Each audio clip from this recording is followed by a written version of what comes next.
HMPV virus से લઈ રાજ્યનું આરોગ્ય વિભાગ હરકતમાં આવ્યું છે।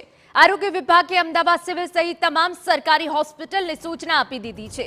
જ્યાં જરૂર જણાય ત્યાં આઇસોલેશન વોર્ડ ઊભા કરવા સૂચના અપાઈ છે।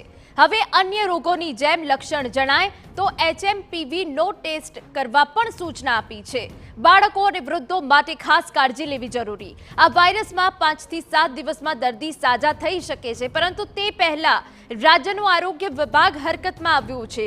આરોગ્ય વિભાગે અમદાવાદ સિવિલ સહિત તમામ સરકારી હોસ્પિટલોને જરૂરી સૂચનાઓ આપી દીધી છે। આઇસોલેશન વોર્ડ ઊભા કરવા સૂચના અપાઈ છે અને જો દર્દીમાં એવા સામાન્ય રોગોની લક્ષણો જોવા મળે છે, શરદી, ખાંસી, ગળામાં દુખાવો જેવા લક્ષણ જો જોવા મળે છે તો એચએમપીવીનો ટેસ્ટ કરાવવાની પણ સૂચના હોસ્પિટલ્સે આપી દેવામાં આવી છે। આ સાથે બાળકો અને વૃદ્ધો માટે ખાસ કાળજી લેવી જરૂરી છે। ભારતમાં જે રીતે એચએમપીવી વાયરસની એન્ટ્રીથી ખળભળાટ મચી ગયો છે, અમદાવાદમાં પણ એક કેસ નોંધાયો છે। તેને લઈને આરોગ્ય વિભાગ સતર્ક થયું છે, જરૂરી સૂચનાઓ આપી દેવામાં આવી છે, ગાઈડલાઈન બાબતે પણ સૂચન આપી દેવામાં આવ્યું છે અને આ તમામ બાબતો કે હવે રાજ્યનું આરોગ્ય વિભાગ પણ સતર્ક બન્યું છે। આ વાયરસ જે ચીનમાં ખૂબ ફેલાઈ રહ્યો છે, પરંતુ ચીન ઇનકાર કરી રહ્યો છે તેને મહામારી કહેવાથી, પરંતુ ત્યાં હોસ્પિટલ્સ ઉભરાઈ રહી છે અને આ જ્યારે ચીનમાં મહામારી ફેલાઈ હતી ત્યારે જ કેન્દ્રીય મંત્રાલય તરફથી પણ એ નિવેદન આપવામાં આવ્યું હતું કે ગભરાવાની જરૂર નથી, કેન્દ્ર પણ સજ્જ છે।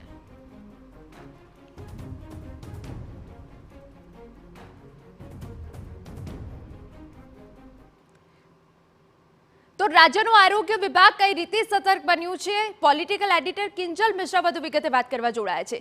કિંજલ, જ્યારથી એચએમપીવી વાયરસે ભારતમાં એન્ટ્રી થઈ છે કેન્દ્રથી લઈને અને ગુજરાતમાં એન્ટ્રી થઈ છે, ત્યારે રાજ્યનું આરોગ્ય વિભાગ પણ સતર્ક બની ગયું છે। શું જરૂરી સૂચન કરવામાં આવ્યા છે, કેવી રીતે એલર્ટ બનશે?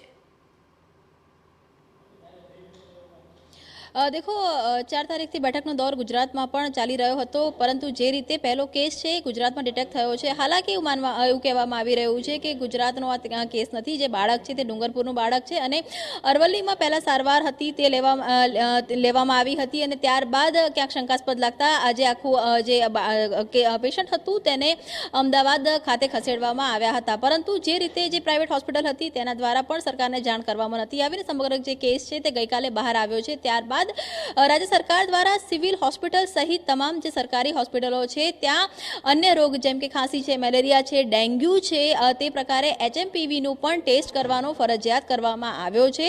જરૂર જણાય તો આઇસોલેશન જે વોર્ડ છે, આઇસોલેશન વોર્ડ ઊભા કરવાની પણ વાત છે તે કરવામાં આવી છે, કેમ કે કોરોનાનો આખો દોર છે તે દેશ અને ગુજરાત જોઈ ચૂક્યું છે। ત્યારે સૌથી વધારે જે એચએમપીવી વાયરસ છે તેની અંદર પણ બાળકો અને જે વૃદ્ધો છે તેમને તેમનું ધ્યાન રાખવું ખૂબ જરૂરી છે। તેની માટે બાળકો માટેની પણ જે જરૂરી દવાઓ છે તેનો સ્ટોક રાખવો, તેની સાથે જ જો વૃદ્ધોની વાત કરવામાં આવે તો કેમ કે કોમોર્બિડની આખી થિયરી હોય છે તે કામ કરતી હોય છે, તેના કારણે વૃદ્ધો અને બાળકો માટેની જે જરૂરી દવાઓ છે તે રાખવી તે જરૂરી કહેવામાં આવી છે। ટેસ્ટ ફરજિયાત કરવાની વાત છે તે કરવામાં આવી છે। એચએમપીવીને લઈ અને જે અલગ અલગ દવાઓનો સ્ટોક છે તે સ્ટોક રાખવાની વાત પણ કરવામાં આવી છે।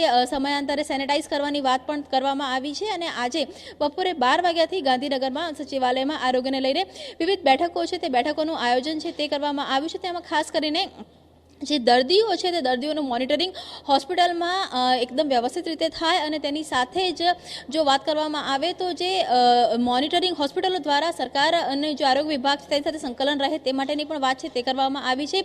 તેની સાથે જ આગામી 1 થી 2 દિવસની અંદર એરપોર્ટથી જે ટુરિસ્ટ આવે છે તેની પણ જે ગાઈડલાઈન છે તે જાહેર કરવામાં આવશે। જે ટુરિસ્ટ અલગ અલગ ખાસ કરીને ચીન અથવા વાયા ચીન આવે છે તો તેમને લઈને પણ જે ટેસ્ટ છે તે ટેસ્ટ કરવાનું ફરજિયાત કરાવવામાં આવશે। તેને લઈને પણ ગાઈડલાઈન સાંજ સુધીમાં જાહેર કરવામાં આવશે। તેની જાણકારી બદલ આભાર। તો રાજ્યનું આરોગ્ય વિભાગ સતર્ક બન્યું છે, એક અલગથી હોસ્પિટલ્સમાં આઇસોલેશન વોર્ડ ઊભો કરવાની સૂચના આપી દેવામાં આવી છે, પરંતુ હવે આગળ શું વધુ એક્શન લેવામાં આવે છે તેના ઉપર નજર રહેશે।